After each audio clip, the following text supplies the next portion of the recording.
Alors, je vous fais cette vidéo pour vous expliquer comment réaliser un tirage de cartes avec le tarot de l'évolution créatrice.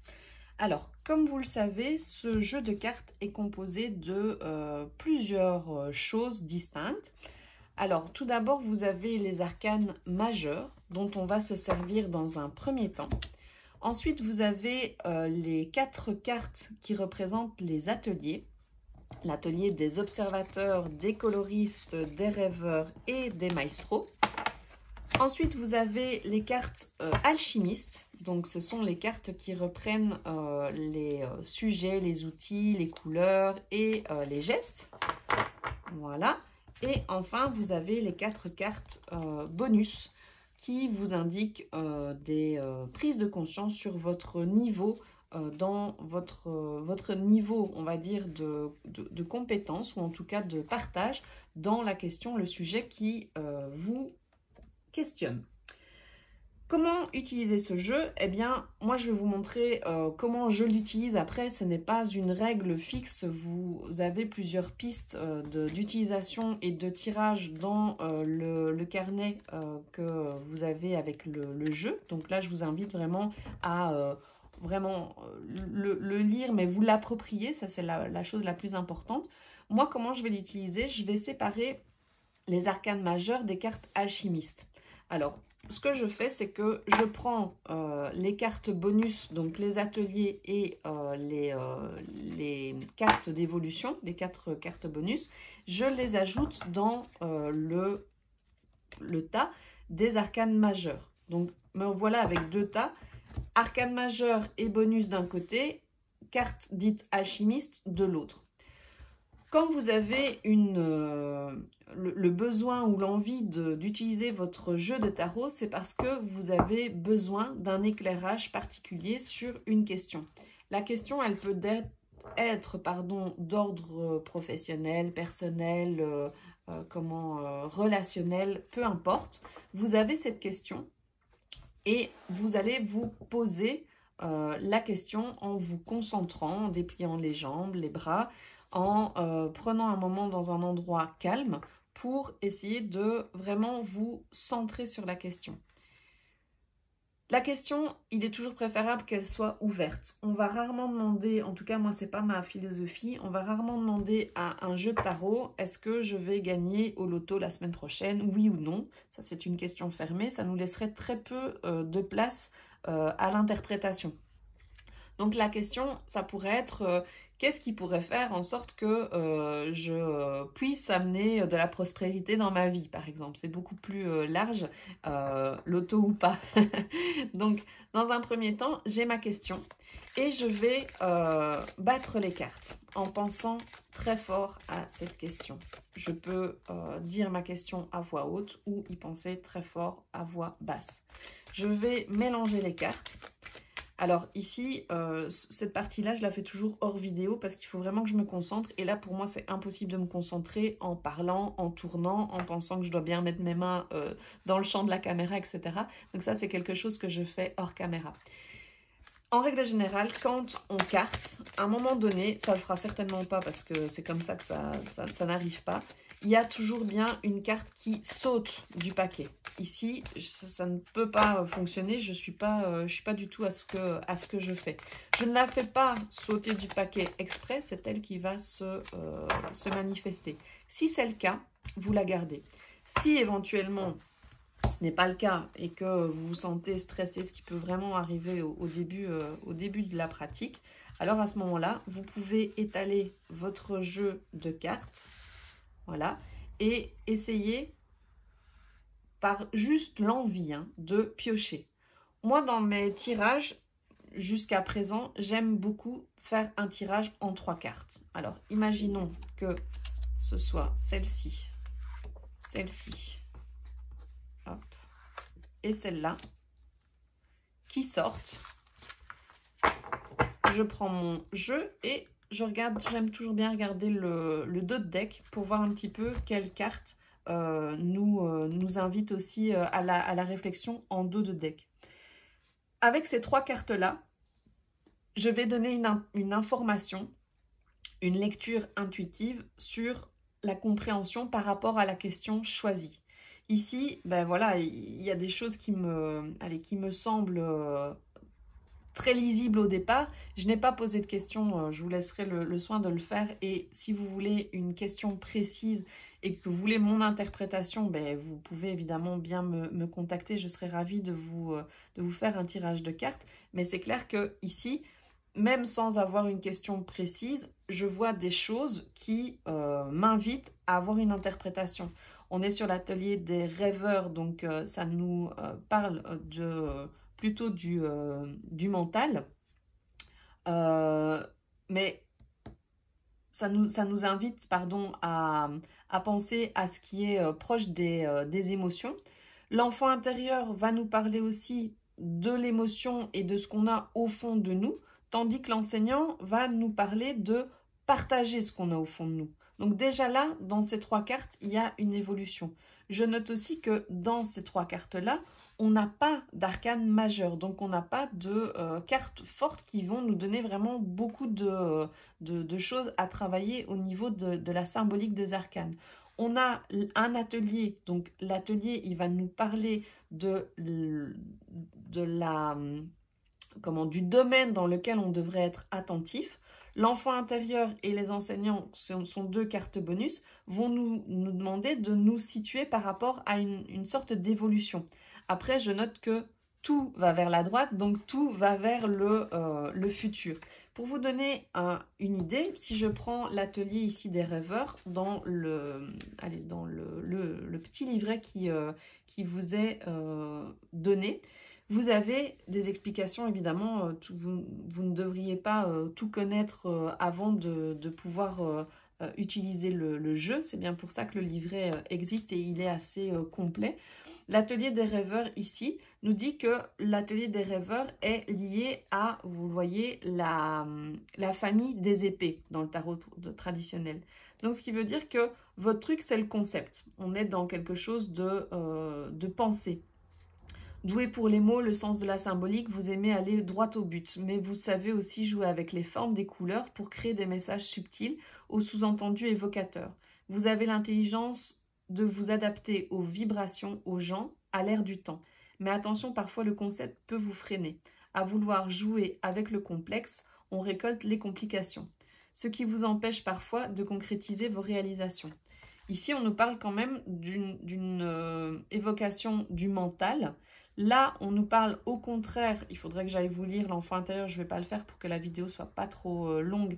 On nous parle plus d'ancrage et d'émotion, donc chakra racine, ce qui nous fait vraiment nous mettre en action et ce qui nous, ce qui nous attache à ce qu'on a de plus profond en nous, l'enfant intérieur. Là, les épées, c'est le cerveau, donc c'est vraiment tout au-dessus et tout en dessous. L'enseignant nous dit qu'est-ce que vous avez à partager par rapport à ça. On passe des épées à l'émotion finalement ici, parce que l'enseignant, ce sera aussi une façon de faire en sorte que ce qui a été compris par la tête passe par le cœur, mais repasse par la communication. Donc c'est assez intéressant de voir comment les trois cartes ici vont nous donner une sorte d'évolution et comment les trois cartes en fait répondent les unes avec les autres. Là, il y a un travail d'interprétation à faire dans le message par rapport à la question ouverte que vous avez posée. Ici, je ne peux pas vous donner une interprétation claire vu que je n'ai pas posé de questions. Ça, c'est le premier temps du tirage. Le premier temps, ça va être de poser une question, de faire sauter trois cartes ou de tirer trois cartes et de voir comment ces trois cartes interagissent entre elles pour vous donner un message et des pistes claires. Si vous débutez dans le tarot, vous pouvez évidemment ne tirer qu'une seule carte et voir un petit peu comment elle résonne avec votre question et comment elle vous donne déjà des pistes. Pourquoi? Parce qu'une carte, au début, ça peut déjà être beaucoup d'informations. Deux cartes, pourquoi pas, en se disant pourquoi pas que cette première peut nous donner des pistes de situations actuelles et que la deuxième peut débloquer. Moi, j'aime bien en tirer trois parce que dans les trois, il y a vraiment une histoire qui va se créer, sur laquelle on va pouvoir s'appuyer pour donner des pistes de réponse par rapport à la question. Là, on est dans la réflexion. Ensuite, vous n'êtes pas obligé, mais c'est le but de mon tarot, donc ce serait dommage de s'en priver, c'est de venir créer un deuxième tirage où, cette fois-ci, vous n'allez plus être dans la réflexion, mais vous allez être dans l'action. Pareil, je vais carter toujours les cartes en restant bien connecté à la question qui avait été posée. Et par rapport à cette question, je vais tirer 3 cartes. Alors, même consigne, si maintenant vous avez le sentiment que 3 cartes c'est trop, vous pouvez très bien n'en tirer qu'une. Si maintenant il y a 2 cartes qui sortent et que la troisième a du mal à sortir, vous restez sur 2. Là, vous faites vraiment comme vous le sentez. Ici, admettons, je vais tirer 3 cartes. Hop. Hop. Hop. Chaque carte étant bien expliquée dans le carnet, vous pouvez, quand vous voyez la combinaison, essayer de projeter, donc d'imaginer ce que ça va donner. Ici, on vous propose de vous saisir de 2 outils, à la fois les feutres et le crayon graphite. Donc, les feutres, ça peut être les feutres noirs, mais ça peut aussi s'élargir aux marqueurs de couleur. Hein. Ça, là, vous faites vraiment le choix avec la liberté et surtout l'envie que vous avez de travailler plutôt le côté noir ou couleur. Après, la deuxième ici nous parle de camailleux. Camailleux, si vous êtes un petit peu sensible au langage artistique, ça doit vous parler. Si ça ne vous parle pas, ne vous inquiétez pas, il y a tout inscrit dans le carnet. Le camailleux, c'est d'utiliser une couleur avec des teintes différentes. Donc de faire une composition toute dans les verts, mais avec des verts différents qui peut aller du bleu au vert, avec toutes les nuances que ça implique. Donc là, en sachant qu'on va travailler la couleur, ben, les feutres, ils seront peut-être du coup colorés. Ça me semble logique. Il y a toute une réflexion à avoir sur qu'est-ce qui me fait vibrer, quelles sont les couleurs qui vont me parler par rapport à la question que j'ai posée. Est-ce que ça va être des couleurs, elles vont être chaudes ou est-ce qu'elles vont être froides? Est-ce que ça va être des couleurs qui vont comment me faire vibrer? Qu'est-ce que ça évoque en moi? Est-ce que ce sont des couleurs qui sont rassurante, apaisante, revigorante, dynamisante, etc. Donc, il y a vraiment déjà le langage de la couleur. Les outils, ça va être le feutre et ici, ça va être aussi le crayon graphite. Alors, le crayon graphite, c'est le crayon gris. Ce qui veut dire que on peut très bien avoir une composition avec un fond coloré et puis venir peut-être retracer autre chose au crayon graphite. Ce n'est pas, la carte texte-image n'est pas sortie, mais le crayon aussi sert à écrire. Vous pourriez très bien prendre cette carte comme une invitation à l'écriture, pourquoi pas, au-dessus de votre langage coloré. Justement, qu'est-ce que ça évoque? Par rapport à la question, évidemment, vous allez voir que ça aura beaucoup plus de sens. Pareil, cette combinaison, si elle ne vous convient pas, vous pouvez ajouter une carte ou en retirer une autre. Ou vous dire, bon, ben moi, je serais plus dans les feux de la couleur. Si j'ai pas envie d'utiliser ça, j'ai pas envie. Il n'y a pas de règle fixe. C'est un petit peu vous comme vous le ressentez. Maintenant, ça fait quelques tirages vraiment que je fais pour quelques personnes. Et je dois vous avouer que le fait de faire 3 cartes, ça marche excessivement bien. Et la combinaison, croyez-le ou non, fonctionne toujours avec la question qui a été posée. Ici, je vous montre comment je fais. Ça ne veut pas dire que ici vous deviez trouver du sens vu que la question n'a pas été posée de façon claire. Dans le premier tirage, on est sur une réflexion. Dans le deuxième tirage, on est sur une action. Vous pouvez prendre une photo, prendre note des éléments que vous avez compris, que vous avez pris en compte dans le premier tirage. Dans le deuxième tirage, ce qu'on va vous demander, c'est de passer à l'action. Donc, c'est de prendre une feuille, de dessiner, de colorier, de d'écrire, de vraiment marquer l'empreinte de votre réflexion dans la matière. Dans cette création, vous allez voir que d'une part, ça va vous inviter à lâcher prise dans le moment de création.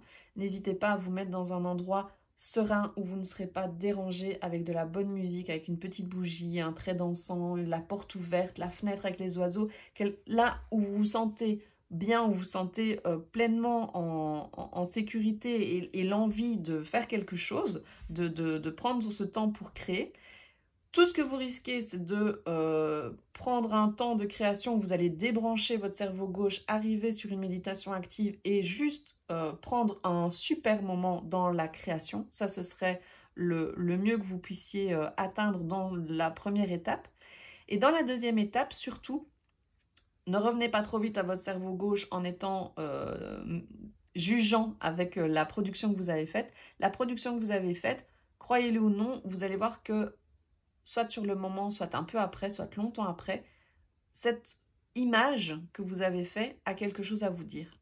Prenez le temps que ça décante, voyez ce que ça a provoqué en vous, soit dans le moment de création, soit après le moment de création, et voyez un petit peu par rapport avec la question que vous avez posée ici, quelles sont les pistes qui s'offrent à vous. Vous allez voir qu'en fait, cette façon d'ancrer votre réflexion dans la matière va vraiment faire en sorte de faire un lien entre conscient et inconscient, entre pensée et matière. Et donc là, il y a vraiment quelque chose qui se joue dans les deux parties. Ne jetez rien. Moi, je vous invite à garder dans un petit journal tarot vos résultats de tarot, ce que vous avez compris des cartes, ce qu'elles vous ont amené à mettre en perspective et comment, donc c'est-à-dire dans la réalisation ici, comment vous avez transformé ça dans la matière. Et je vous assure que votre pouvoir de création sera d'autant plus renforcé. Voilà, ça c'est pour l'utilisation du tarot. J'espère que cette vidéo vous aura donné l'envie d'utiliser le tarot et de vous mettre justement à créer les messages de votre âme. Si vous trouvez que le tirage vous donne envie mais que vous n'êtes pas encore à l'aise avec les cartes, n'hésitez pas à me contacter. Je pourrais peut-être vous faire un tirage de cartes, vous aider à comprendre les subtilités du tarot, des arcanes majeurs et des arcanes mineurs pour que vous puissiez entrer dans la symbolique et vous approprier ce jeu qui, je l'espère, vous donnera entière satisfaction dans votre recherche d'évolution créatrice. Je vous souhaite une très bonne journée, je vous dis à bientôt.